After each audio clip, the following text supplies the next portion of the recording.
નમસ્કાર અમારા દિલથી વાલા પેન્શનર મિત્રો અને સરકારી કર્મચારી ભાઈઓ તથા બહેનો, તમારા બધાનું સ્વાગત છે આપણી પોતાની યુટ્યુબ ચેનલ પેન્શન ગુજરાત પર। તો મિત્રો, આજે આપણે એક એવા મહત્ત્વના નિર્ણય વિશે વાત કરવા જઈ રહ્યા છીએ જેનો સીધો અર્થ દેશભરના લાખો સરકારી કર્મચારીઓ અને પેન્શનરોના જીવન સાથે સંકળાયેલો છે।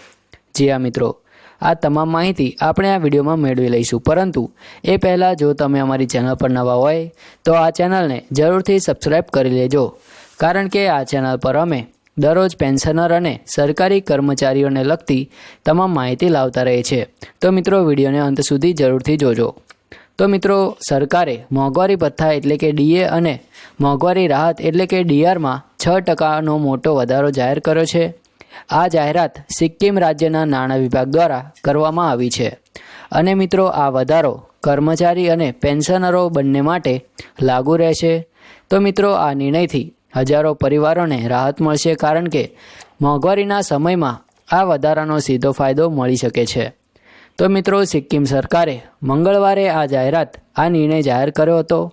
સત્તાવાર સૂચના અનુસાર જેઓ પહેલેથી સુધારેલા પગાર માળખા હેઠળ પગાર મેળવી રહ્યા છે તેમને હવે કુલ 252% સુધી ડીએ અને ડીઆર મળશે। એટલે કે મિત્રો, આ વધારો સામાન્ય નથી, આ એક મોટી રાહત છે।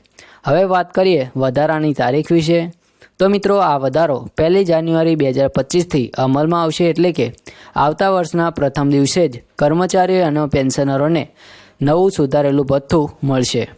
મિત્રો, નાણાં વિભાગના નોટિફિકેશન અનુસાર આ લાભ કોન્ટ્રાક્ટ કર્મચારીઓ, વર્ક ચાર્જ સ્ટાફ અને સુધારેલા પગાર ધોરણ ધરાવતા કર્મચારીઓને પણ મળશે। એટલે કે દરેક સ્તરના સરકારી કર્મચારીઓને આનો લાભ મળવાનો છે।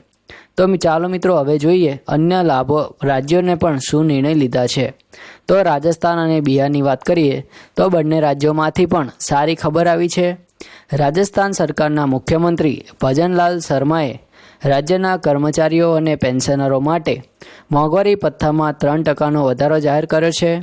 આ વધારો 1 જુલાઈ 2025થી અમલમાં આવશે, એટલે કે હવે રાજસ્થાનના ડીએ 55%થી વધીને 58% થઈ જશે। મિત્રો, આ નિર્ણયથી આશરે 8 લાખ કર્મચારીઓ અને 4.4 લાખ પેન્શનરોને સીધો ફાયદો થશે, એટલે કે લાખો પરિવારોને આ નિર્ણયની ખુશી મળશે। તે જ રીતે મિત્રો, બિહાર સરકારે પણ પોતાના કર્મચારી અને પેન્શનરો માટે મોંઘવારી ભથ્થામાં 55%થી વધારીને 58% સુધીનો વધારો જાહેર કર્યો છે। એટલે કે બિહાર અને રાજસ્થાન બંને રાજ્યો હવે 58%ના નવા દર સાથે આગળ વધ્યા છે। હવે મિત્રો, વાત કરીએ કેન્દ્ર સરકારની મોટી જાહેરાત વિશે। તો મિત્રો, કેન્દ્રીય મંત્રીમંડળે તાજેતરમાં એક મહત્વપૂર્ણ નિર્ણય જાહેર કર્યો છે। કેન્દ્ર સરકારના 49.19 લાખ કર્મચારીઓ અને 68.72 લાખ પેન્શનરો માટે મોંઘવારી ભથ્થા અને મોંઘવારી રાહતમાં 3%નો વધારાને મંજૂરી આપી દીધી છે। આ વધારાનો અમલ પણ 1 જુલાઈ 2025થી લાગુ થઈ ગયો છે અને હવે કેન્દ્ર સરકારના કર્મચારીઓ અને પેન્શનરોને 58% સુધી ડીએ અને ડીઆર મળવાપાત્ર રહેશે। તો મિત્રો, સરકારી તિજોરી પર પણ આ નિર્ણયથી વાર્ષિક ₹10,839.6 કરોડનો વધારાનો બોજ પડશે।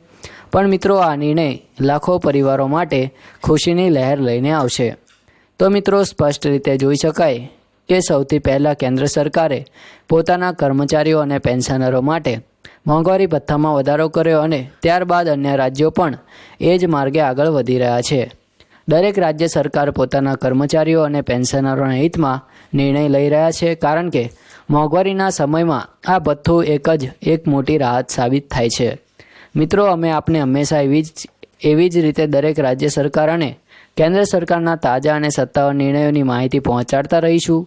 તો મિત્રો, જો તમે પણ પેન્શનર છો તો સરકારી કર્મચારી છો તો આ વિડીયોને જરૂરથી લાઈક કરો અને ચેનલ પેન્શન ગુજરાતને સબસ્ક્રાઈબ કરો, જેથી તમને સરકારના દરેક નવા નિર્ણયની સાચી અને વિગતવાર માહિતી સમયસર મળતી રહે। ધન્યવાદ મિત્રો, મળીશું આવી જ માહિતી સાથે। ત્યાં સુધી જય હિન્દ, વંદે માતરમ।